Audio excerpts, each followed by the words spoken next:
project is also under the strategic priority of student experiences, as all of these are. Ours is focusing on intensive mode teaching. The project is called Student Experiences of Threshold Capability Development with Intensive Mode Teaching, and I'll speak later in the presentation about what threshold capabilities are. Now, something to move on. This is our project team, and I'm delighted to have this team. The project lead institution is the University of Western Australia, and partners are the University of Tasmania and RMIT University. And the project team members are from the disciplines of engineering and business. A large part of the project focuses on that, and the project also has a national focus. I'm going to briefly identify what we mean by intensive mode teaching, and then introduce the research design as an outline, and give snippets of results both from the two major parts of the study, the national survey and also the studies that we've done, focusing specifically on studies in the master's units that we have looked at. And finally, I have an invitation for you to be involved in the project. So firstly, what do we mean by intensive mode teaching? We simply mean the kinds of courses or units, whatever you might call them at your university, where students are taught on fewer days and for longer on each day than is traditional in the discipline. For our study, we conducted a national survey of coordinators of units taught with intensive mode, and that was mainly around discovering the different models used in different disciplines across the country, as well as things that the coordinators found to be particular benefits, things that they liked and disliked about using intensive mode teaching. We then studied, or actually concurrently studied, some units, and the units include undergraduate and postgraduate units in business and engineering. And this study, this part of the whole project, was framed by threshold capability theory. Now, I will introduce that here. Threshold capability theory has emerged from a combination of threshold concept theory and Bowden's capability theory. Threshold concept theory has been around for a long time. There was a seminal report in 2003 by Eric Meyer and Ray Land. It's been used in many disciplines. It's a higher education theory, and the premise is that there are concepts in any discipline that are like gateways for students studying in the discipline. For students to progress with their learning and to practice in the discipline, they need to develop an understanding and become comfortable with these threshold concepts. They are extremely transformative concepts that open up new ways of thinking and new capabilities. Capability theory combines threshold concept theory. The idea is that that we need to focus not only on threshold concepts but capabilities that are critical to the progression of students in the same way as threshold concepts are critical. And a threshold capability is something that a student will need to be able to respond to an unseen circumstance. It's likely to involve one or more threshold concepts. We felt that we're actually looking at both, but threshold capabilities are better aligned with learning outcomes, which are about what students do rather than just what they understand. And we found that to be useful in a previous OLT project. So the study was framed by threshold capability theory, and that proved to be especially useful for looking at intensive mode learning, because part of the theory of threshold concept theory and threshold capability theory is that because these thresholds are so transformative, there is a period which can be extensive and even extend beyond a unit or even beyond a course, while a threshold has come into view for the student, but the student is still extremely uncomfortable with it.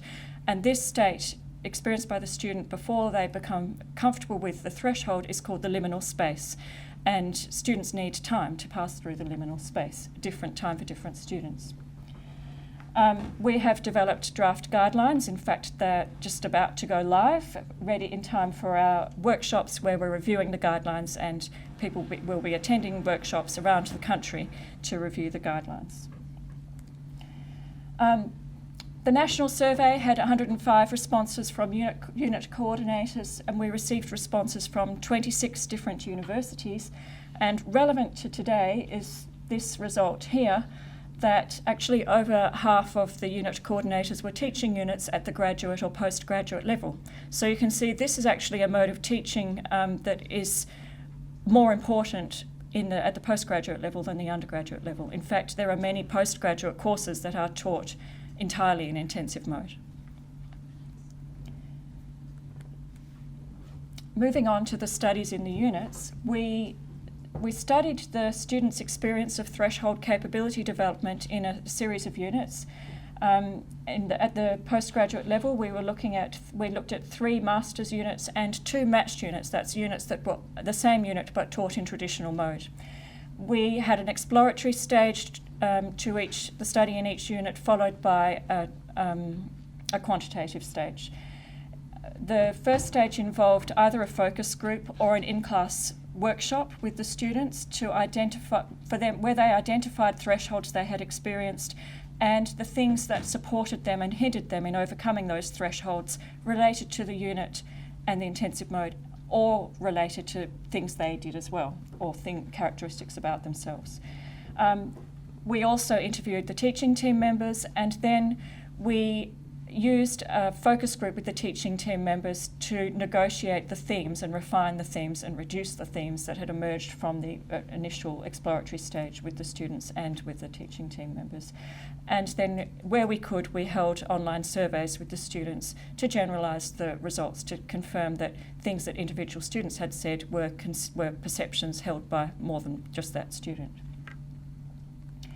And here are the main findings about the things that this is specifically from the master's units. The things that the students in the master's units in intensive mode said specifically supported them in overcoming thresholds. Now, the thing about intensive mode is that in intensive mode, there are risks to students passing through the liminal state, but there are also opportunities for supporting students to pass through the liminal state. And some of the risks are highlighted here in the things that students said really supported them. It's critical that they manage, the self-management by the students is critical, and they've said that their own self-management was one of the things that supported them. With intensive mode, it's a really big problem if you get behind, because it's much harder to catch up because there's less time, depending on the model of intensive mode.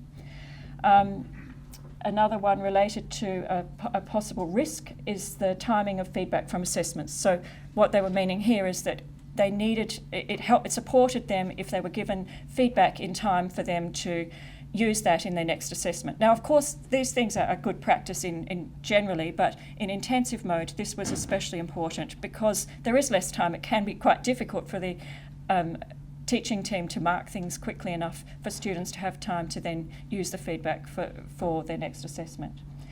And also carefully selected reading. We had a lot of comments from students, especially international students, saying that it was very difficult for them to keep up with the reading in intensive mode units. And so carefully selecting that reading was something that really supported them. Then there are things that supported them because there were opportunities really that are even facilitated by the intensive mode, and in particular the extended class time that you have with having longer teaching times on one day.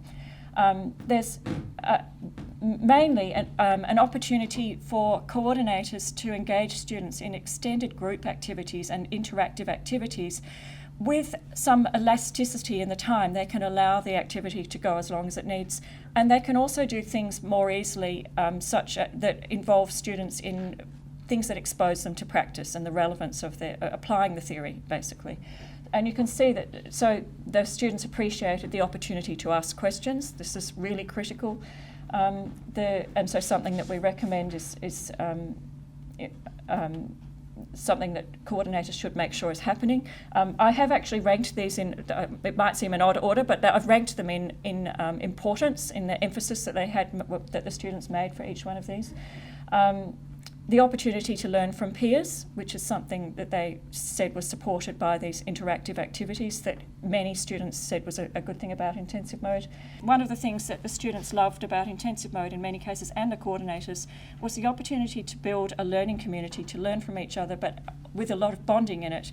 And that was a sort of a sense of a retreat-like experience that some of them had because the intensive mode units were held in a time when they didn't have other things conflicting. Of course, there's a flip side to that if you do have traditional units conflicting with your intensive mode units.